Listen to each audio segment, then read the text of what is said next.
எனக்கு எப்பவுமே இந்த ஹோஸ்ட்டாக வந்தால் நல்லா பேசிடுவேன். இந்த மாதிரி எதாவது கெஸ்ட்டாக வரும்போது கொஞ்சம் ஸ்லிப் ஆகும், தடுமாறும்.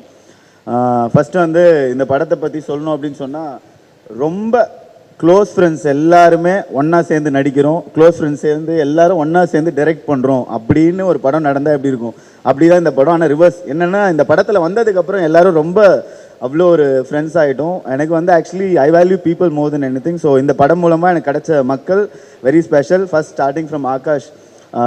நான் இந்த படம் வந்து ஷூட்டுக்கு ஒரு நாள் முன்னாடி உள்ளே வந்தேன். நைட்டு ஃபோன் அடித்து சொன்னார், சார் இந்த மாதிரி சார் உங்ககிட்ட பேசணுன்றாங்க அப்படின்னோடனே, ஆகாஷ் சாரா அப்படின்னோடனே அவரை பற்றி தெரியும். சரி அவரே பேசணுன்னே பேசி அடுத்த நாள் காலையிலேயே இந்த ஷூட்டில் ஜாயின் பண்ணேன். நான் வரும்போது அவ்வளோ ஒரு பதட்டத்தில் தான் வந்தேன். ஐயோ டீம் எப்படி இருக்கும், எனக்கு கொஞ்சம் ஃப்ரெண்ட்லியாக தான் ஒர்க் பண்ண தெரியும், எனக்கு ரொம்ப ப்ரொஃபஷனலாக எனக்கு ஹேண்டில் பண்ண தெரியாது. ஸோ அப்படின்னு வந்தேன். பட் என்டையர் டீம் அவ்வளோ ஜாலியாக இருந்துச்சு. அண்ட் அதர்வா ப்ரோவோட ஒர்க் பண்ண சான்ஸ் கிடச்சதில் ரொம்ப ரொம்ப ஹாப்பி. அண்ட் ப்ரீத்தி காய்டு அவங்க கூட ஒர்க் பண்ணதில் ரொம்ப ரொம்ப சந்தோஷம். அண்ட் அது இல்லாமல் வந்து ஒரு பெரிய க்ரூ. ஆக்சுவலி 10 நிமிஷத்துக்கு ஒரு ஆர்டிஸ்ட் படத்தில் வந்துகிட்டே இருப்பாங்க, அந்த மாதிரி இருந்துச்சு. அப்போ ஷூட்டிங்கும் அப்படி தான் இருக்கும். ஜாலி ஃப்ரெண்ட்ஸ் ஆகிட்டோம், இவங்க தான் ஃப்ரெண்ட்ஸ் அப்படின்னு பார்த்து புதுசாக 2 ஆர்டிஸ்ட் வருவாங்க. நியாரிகா வருவாங்க, அப்புறம் ஜொனிட்டா மேம் வருவாங்க, அப்புறம் வந்து எங்களோட ஃபேவரட் ஏஞ்சல் வேறு ஃபஸ்ட் டே ஷூட்லேருந்து. ஸோ ஆஸ் அ க்ரூவாக வந்து எனக்கு இவங்க ஒர்க் பண்ண எல்லாரு கூடயும் ஒர்க் பண்ணது ரொம்ப ஹாப்பி. அண்ட் அப்புறம் மனோஜ் சார், அவரோட ஃப்ரேமில் ஏதோ ஒரு மூலையில் எங்கேயோ வரன்றதே எனக்கு ரொம்ப பெரிய விஷயம். Very thanks sir. அண்ட் அது இல்லாமல் வந்து டைரக்ஷன் டீமில் வந்து செந்தில் சார், பிரவீன் சார், அதுக்கப்புறம் கிரிஷ், அப்புறம் வந்து மேடி, அப்புறம் வந்து யாரோ ஒருத்தங்க சொன்னாங்களே குழந்தை இங்கே தான் பிறந்துச்சு, என்ன சொன்னேன், நஜத்துக்கு.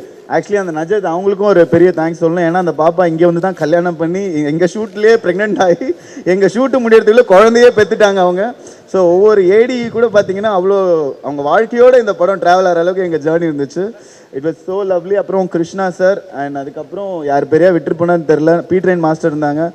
இந்த படத்தில் வந்து எல்லா பார்ட்லேயும் நான் இருந்தேன். ஸோ அது வந்து எனக்கு பெரிய எக்ஸ்பீரியன்ஸாக இருந்துச்சு. அண்ட் ஆஸ் ஆகாஷ் டைரக்டராக வந்து அவர் ரொம்ப கூலாக ஹேண்டில் பண்ணார் இந்த செட்டை. நான் அவர்கிட்டே சொல்லுவேன், ஜிகர் தண்டா படம் மாதிரி தான் எங்களை வச்சு எடுத்தார். ஓகே இங்கே வச்சுட்டேன், நாங்கள் ஒன்று பண்ணுவோம், பேப்பரில் இருக்கிற தாண்டி ஒன்று பண்ணுவோம், சரி பண்ணுங்க அப்படின்றாரு.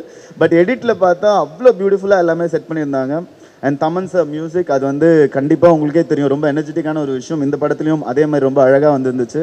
அண்ட் ஸ்க்ரீனில் நான் கொஞ்சம் கம்மியாக பேசியிருந்தேன் அப்படின்னா, இல்லை செட்டில் கொஞ்சம் அதிகமாக பேசியிருந்தேன் அப்படின்னா அதுக்கு தமன் சார் தான் காரணமாக இருக்கும்.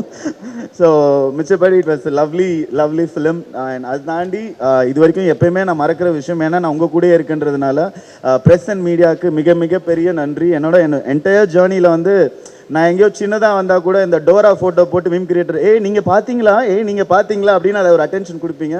ஸோ இந்த படத்துலேயும் அதை கொடுத்ததுக்கு ரொம்ப நன்றி. Thank you entire team. அண்ட் இதே Murali, I love you all.